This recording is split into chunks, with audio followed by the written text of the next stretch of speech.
ಮಹಾಗಣಾಧಿಪತಯೇ ನಮಃ. ಗುರುರ್ಬ್ರಹ್ಮ ಗುರುರ್ವಿಷ್ಣು ಗುರುದೇವೋ ಮಹೇಶ್ವರಃ. ಗುರುಃ ಸಾಕ್ಷಾತ್ ಪರಬ್ರಹ್ಮ ತಸ್ಮೈ ಶ್ರೀ ಗುರವೇ ನಮಃ. ಕಾರ್ತೀಕ ಪುರಾಣ ಅಧ್ಯಾಯ 7. ದೀಪಾರಾಧನೆ ಕ್ರಮ. ವಸಿಷ್ಠನು ಜನಕ ಮಹಾರಾಜನನ್ನುದ್ದೇಶಿಸಿ ಮಾತನಾಡುತ್ತಾ, ಮಹಾರಾಜ, ಕಾರ್ತೀಕ ಮಾಸದಲ್ಲಿ ಗೀತೆಯ ಪಠನ ಮಾಡುವುದು ಶುಭಕರ ಎಂದು ಹೇಳಿದೆ. ಹಾಗೆಯೇ ಕಾರ್ತೀಕದಲ್ಲಿ ಯಾರು ಶ್ರೀ ವಿಷ್ಣುವನ್ನು 1000 ಹೆಸರುಗಳಿಂದಲೂ 1000 ಕಮಲ ಪುಷ್ಪಗಳಿಂದಲೂ ಪೂಜಿಸುವವರೋ ಅವರ ಮನೆಯಲ್ಲಿ ಲಕ್ಷ್ಮಿ ಅಚಲವಾಗಿ ನಿಲ್ಲುವಳು. ತುಳಸಿ ಪ್ರಿಯನಾದ ಶ್ರೀಹರಿಯನ್ನು ತುಳಸಿ ದಳಗಳಿಂದ 1000 ಹೆಸರುಗಳೊಂದಿಗೆ ಪೂಜಿಸಿದರೆ ಪುನರ್ಜನ್ಮವೇ ಇರುವುದಿಲ್ಲ. ಕಾರ್ತೀಕ ವ್ರತ ಮಾಡಿಕೊಂಡವರಿಗೆ ಪಾಪದ ಸೋಂಕೆ ಇರುವುದಿಲ್ಲ. ಅರಣ್ಯದಲ್ಲಿ ಬೆಟ್ಟದ ನೆಲ್ಲಿಕಾಯಿ ಮರಗಳ ಕೆಳಗೆ ಹರಿಪೂಜೆ ಮಾಡುವವರು ನರಕ ದರ್ಶನದಿಂದ ಮುಕ್ತರಾಗುವರು. ಅವರಿಗೆ ಯಮನ ದರ್ಶನವಾಗುವುದಿಲ್ಲ. ಕಾರ್ತೀಕ ಮಾಸದ ಫಲಗಳನ್ನು ಎಷ್ಟೆಂದು ಹೇಳಲಿ?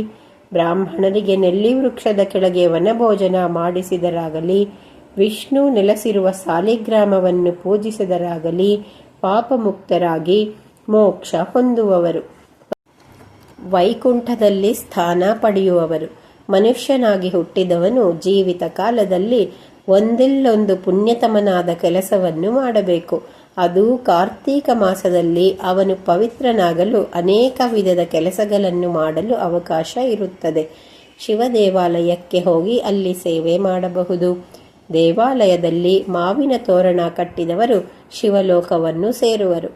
ಬಾಳೆಗಿಡದ ಕಂದುಗಳಿಂದ ಮಂಟಪವನ್ನು ರಚಿಸಿ ನಡುವೆ ಶ್ರೀಹರಿಯನ್ನು ಪ್ರತಿಷ್ಠಾಪಿಸಿ ಪೂಜಿಸಿದವರು ವೈಕುಂಠ ಲೋಕವನ್ನು ಸೇರುವವರು. ಬೆಳಿಗ್ಗೆ ಹಾಗೂ ಸಂಜೆ ವೇಳೆಯಲ್ಲಿ ಶಿವ ದೇವಾಲಯಕ್ಕೆ ಹೋಗಿ ದೇವರಿಗೆ ನಮಸ್ಕರಿಸಿ ಬಂದರೂ ಸಾಕು. ಅಂಥವರ ಪಾಪಗಳು ಅಗ್ನಿಯಿಂದ ಬಟ್ಟೆ ಕ್ಷಣ ಮಾತ್ರದಲ್ಲಿ ಸುಟ್ಟು ಹೋಗುವಂತೆ ಸುಟ್ಟು ಭಸ್ಮವಾಗುತ್ತದೆ. ದೇವಾಲಯಗಳಲ್ಲಿ ಧ್ವಜವನ್ನು ಹಾರಿಸಿದವರು ತಮ್ಮೆಲ್ಲ ಪಾಪಗಳಿಂದ ವಿಮುಕ್ತರಾಗುತ್ತಾರೆ. ಕಾರ್ತೀಕ ಮಾಸದಲ್ಲಿ ಶಿವಾರಾಧನೆ ಅತ್ಯಂತ ಶುಭ ತರುವುದು. ಶಿವನಿಗೆ ಭಕ್ತಿಯಿಂದ ಒಂದು ಜಾಜಿ ಹೂವು ಅರ್ಪಿಸಿದರೂ ಅಂಥವರು ದೀರ್ಘ ಆಯುಸ್ಸನ್ನು ಪಡೆಯುವರು. ಭೂಮಿಯ ಮೇಲೆ ಎಳ್ಳು ಹರವಿ ಅದರ ಮೇಲೆ ಧಾನ್ಯವನ್ನು ಹಾಗೂ ಮೇಲೆ ಸುವಾಸನಾಯುಕ್ತ ಹೂವುಗಳನ್ನಿರಿಸಿ ಮೇಲೊಂದು ನಂದಾದೀಪವನ್ನಿಡುವವನು ಪರಮ ಭಾಗ್ಯಶಾಲಿಯಾಗುವನು. ನಂದಾದೀಪ ಆರದಂತೆ ನೋಡಿಕೊಳ್ಳಬೇಕು. ದೀಪ ಆರಿದರೆ ಫಲವಿಲ್ಲ. ವಿಷ್ಣು ಪೂಜೆ ಶ್ರೇಯಸ್ಕರ. ತುಳಸಿ ವೃಂದಾವನದ ಮುಂದೆ ನಿರ್ಮಲವಾದ ನೆಲದ ಮೇಲೆ ರಂಗವಲ್ಲಿ ಇಡುವುದು ಮಹಾವಿಷ್ಣುವಿಗೆ ಪ್ರಿಯವಾಗುತ್ತದೆ. ಸತ್ಪಾತ್ರನಾದ ಬ್ರಾಹ್ಮಣನಿಗೆ ವಸ್ತ್ರದಾನ ಮಾಡಿದವನು 1000 ಸಲ ಅಶ್ವಮೇಧಯಾಗ ಮಾಡಿದ ಫಲವನ್ನೂ ಪಡೆಯುವನು. ಕಾರ್ತೀಕ ಮಾಸದಲ್ಲಿ ದೇವಿಯರ ಪೂಜೆಯು ಶುಭಕರ. ಸ್ತ್ರೀಯರಿಗೆ ಮಂಗಳವನ್ನುಂಟು ಮಾಡುತ್ತದೆ. ಶಿವಾಲಯದಲ್ಲಿ ಪಾರ್ವತಿ ಅಮ್ಮನಿಗೂ ಹರಿಯಾಲಯದಲ್ಲಿ ಮಹಾಲಕ್ಷ್ಮಿಗೂ ಕುಂಕುಮದಿಂದ ಅರ್ಚನೆ ಮಾಡುವವರು ಸಿರಿವಂತರು, ಆರೋಗ್ಯವಂತರಾಗಿಯೂ ಬಾಳುವರು. ಅಂತ್ಯದಲ್ಲಿ ಶಿವ ಸಾನ್ನಿಧ್ಯವನ್ನಾಗಲಿ ವಿಷ್ಣು ಸಾನ್ನಿಧ್ಯವನ್ನಾಗಲಿ ಪಡೆಯುವರು. ಶಂಕರ ನಾರಾಯಣರನ್ನು ವಿಧ ವಿಧ ಹೂವುಗಳಿಂದ ಪೂಜಿಸುವವರಿಗೆ ವಿಷ್ಣು ಲೋಕ ಪ್ರಾಪ್ತಿಯಾಗುವುದು. ಗಾಯನ, ಸೇವೆ, ನರ್ತನ ಸೇವೆಗಳನ್ನು ಮಾಡಿಸಿದವರು ಪುಣ್ಯಪ್ರದವರಾಗಿ ದಿವ್ಯ ಲೋಕವನ್ನು ಪಡೆಯುವರು. ಯಾರೇ ಆಗಲಿ ಕಾರ್ತೀಕ ಮಾಸದಲ್ಲಿ ಮಾಡಬೇಕಾದ ಸ್ನಾನ, ಪೂಜೆ, ದೀಪಾರಾಧನೆ, ದೀಪದಾನ, ಬ್ರಾಹ್ಮಣ ಭೋಜನ ಮೊದಲಾದವನನ್ನು ಉಪೇಕ್ಷಿಸುತ್ತಾರೆಯೋ ಅಂಥವರು ಪಾಪಿಗಳಾಗಿ ನರಕದಲ್ಲಿ ಕೊಳೆಯುವರು. ನಾಯಿ ಜನ್ಮವನ್ನು ಅನುಭವಿಸುವವರು.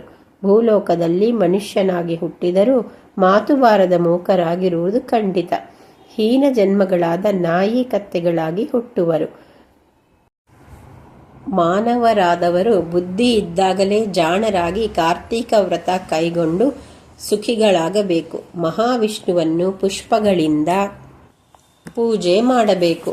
ದೇವಾಲಯದಲ್ಲಿ ರಂಗೋಲಿ ಇಡುವ ಸೇವೆ ಮಾಡಿ ಶ್ರೀರಂಗನಾಥನನ್ನು ಆರಾಧಿಸಬೇಕು. ಮಹಾವಿಷ್ಣುವನ್ನು ಶ್ರದ್ಧಾಭಕ್ತಿಗಳಿಂದ ಪೂಜಿಸುವವರು ಸಕಲ ವೇದಗಳನ್ನೂ ತಿಳಿದ ಬ್ರಾಹ್ಮಣರಾಗಿ ಜನಿಸಿ 4 ಜನಕ್ಕೆ ಉಪಕಾರಿಗಳಾಗಿ ಬಾಳುವರು. ವಿಷ್ಣುವನ್ನು ಸಹಸ್ರನಾಮಗಳಿಂದ ಪೂಜಿಸುತ್ತಾ ಇರುವವನು ಸೂರ್ಯಲೋಕದಲ್ಲಿ ಶೋಭಿಸುವವನು.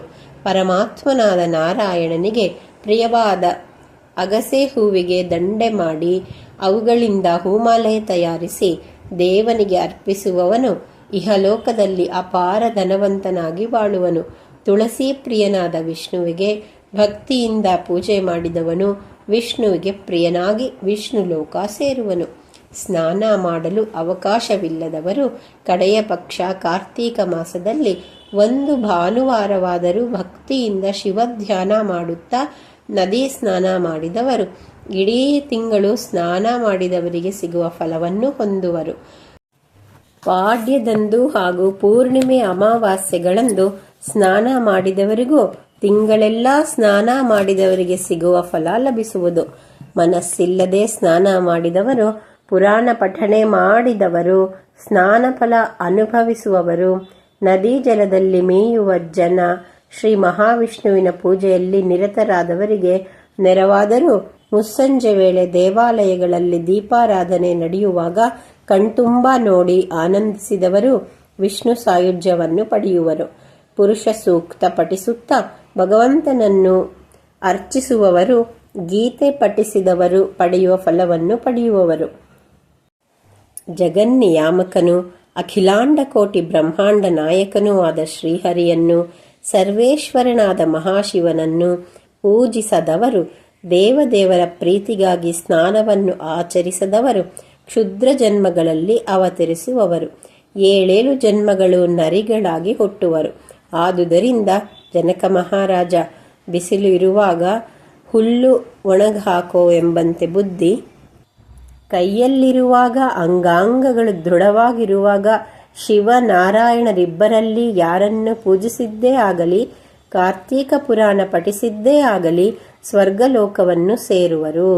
ವಿಷ್ಣು ಲೋಕವನ್ನು ಸೇರಿ ವಿಷ್ಣು ಸಾಯುಜ್ಯವನ್ನು ಹೊಂದುವರು. ಕಾರ್ತೀಕ ಮಾಸದ ಪ್ರಭಾವವೇ ಅಂತಹುದಾಗಿದೆ ಎಂದು ಹೇಳಿದನು ಎಂಬಲ್ಲಿಗೆ ಕಾರ್ತೀಕ ಪುರಾಣದ ಅಧ್ಯಾಯ 7 ಮುಗಿಯಿತು. ನಾಳೆ ಅಧ್ಯಾಯ 8. ಸರ್ವೇ ಜನ ಸುಖಿನೋ ಭವಂತು.